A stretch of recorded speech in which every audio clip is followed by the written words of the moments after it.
ప్రముఖ సినీ నటి శ్రీమతి సంగీత గారి ప్రారంభించారు. ఐవీఎఫ్ చికిత్సలో 25% భారీ discount, free doctor consultation, free ultrasound scan. 49 అంటే సంతానం, 49 అంటే సంతోషం. నమస్తే, వెల్కమ్ టు అవర్ ఛానల్. నేను సిరి.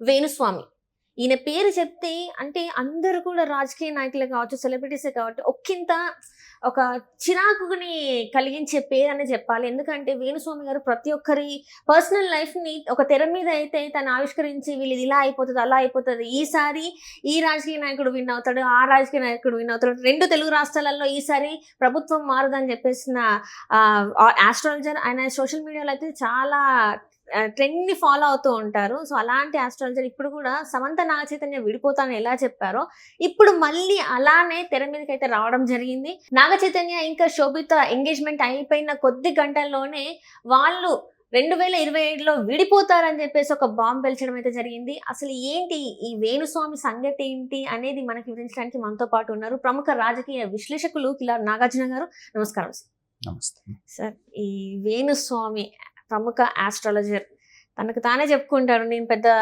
ఇది అని చెప్పేసి. అండ్ మొన్న వీడియోలో కూడా మనం చూసుకున్నట్టయితే నేను చెప్పడం కాదు, గల్లీలో ఉన్న గల్లీ పంతులు కూడా చెప్తారని చెప్పేసి తను కొన్ని వ్యాఖ్యలు అయితే చేయడం జరిగింది.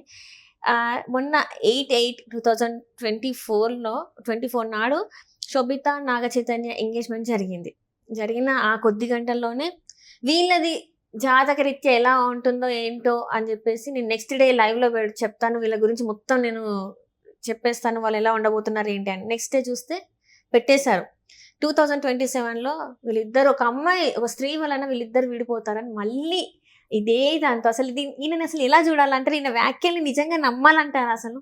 యాక్చువల్గా ఒక రాజకీయ విశ్లేషకులైనటువంటి మాలాంటి వాళ్ళం ఈ వేణుస్వామి లాంటి వాళ్ళ గురించి మాట్లాడటం అనేటువంటిది మాలాంటి వాళ్ళకి దురదృష్టం.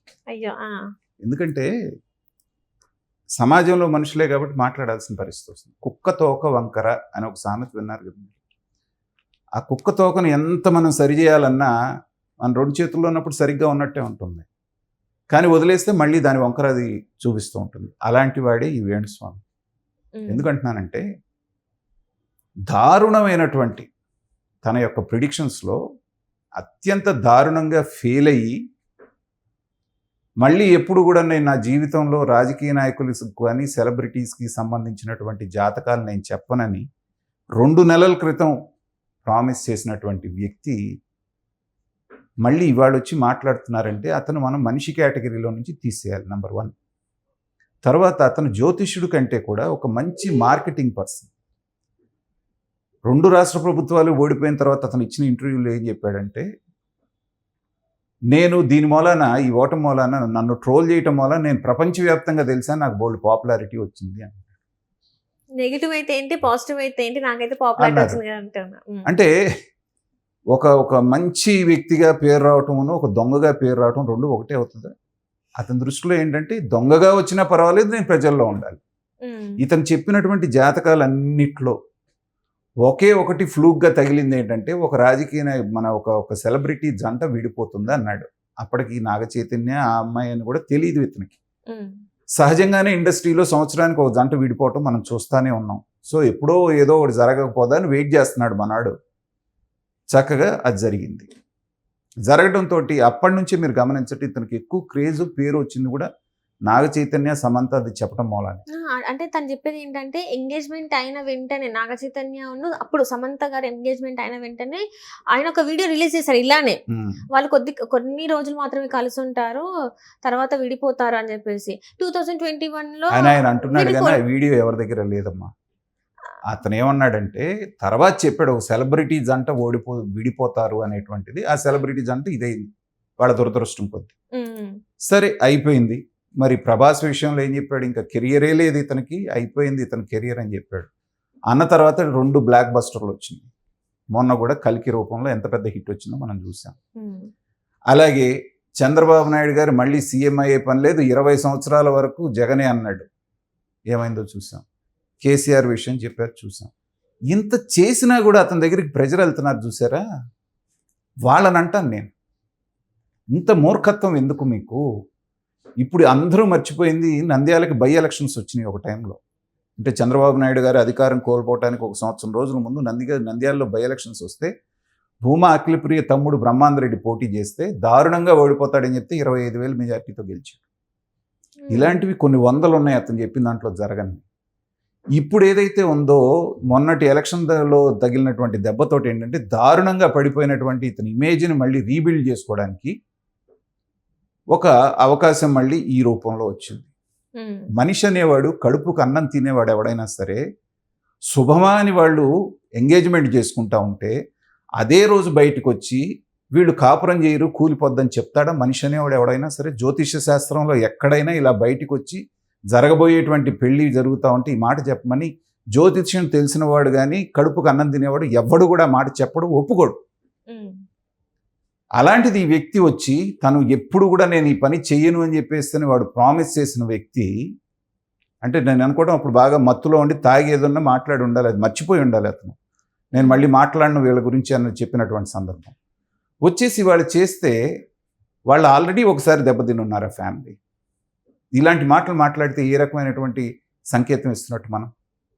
ఇలాంటి వ్యక్తుల్ని నేను అనటం ఏంటంటే కోర్టులు జోక్యం చేసుకొని సుమోటోగా కేసు బుక్ చేసి లోపలేయాలి పోలీసులు అయినా సరే.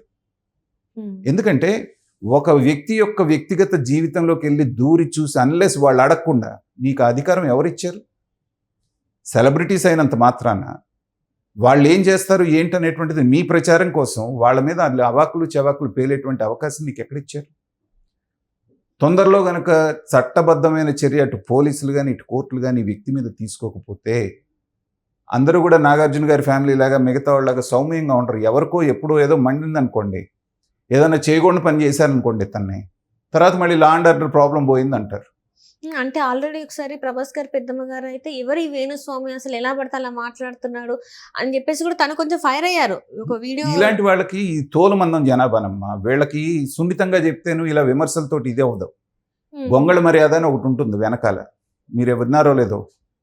గొంగళ మర్యాద అంటే ఏంటంటే మా ఆంధ్ర సైడ్ చెప్తూ ఉంటారు, ఒక వ్యక్తిని కొట్టాలి అంటే 10 మంది ఉన్నారు మీ పేరు తెలుసుదని భయపడుతున్నారు అనుకోండి, మీరు మనుషులతోటి అతని మొహం మీద దుప్పటేసి చుట్టూ 4 కొడతారు.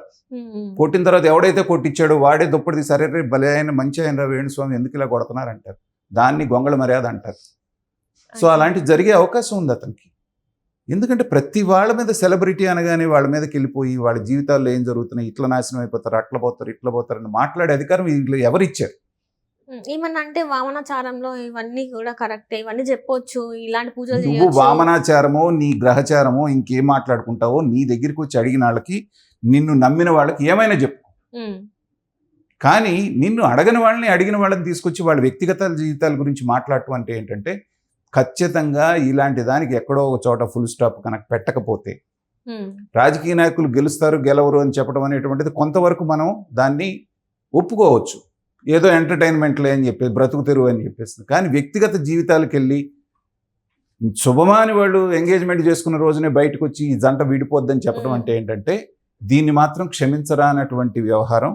దీన్ని సభ్య సమాజం కనుక చూస్తూనే ఉంటే రేపొద్దున ఎవరి గురించి అయినా ఇతను ఇలాగే మాట్లాడతారు. కాబట్టి దీని మీద నేను ప్రభుత్వాన్ని అడుగుతున్నాను, చట్టపరమైనటువంటి చర్యలు తీసుకోండి. ఇమ్మీడియట్గా కేసు బుక్ చేసో లేకపోతే పిలిపించి ఒక వార్నింగ్ అన్నా ఇచ్చి ఇంకొకసారి ఇలా ఎవరి గురించి అయినా మాట్లాడితే జాగ్రత్త అనేటువంటి వార్నింగ్ ఇవ్వాల్సినటువంటి ఆవశ్యకత ఉంది. లేకపోతే సమాజంలో తప్పుడు సంకేతాలు వెళ్ళేటువంటి అవకాశం ఉంది. శాంతి భద్రతల సమస్య కూడా రావచ్చు. అందుకని చర్యలు తీసుకోవాలి. Thank you so much. Thanks.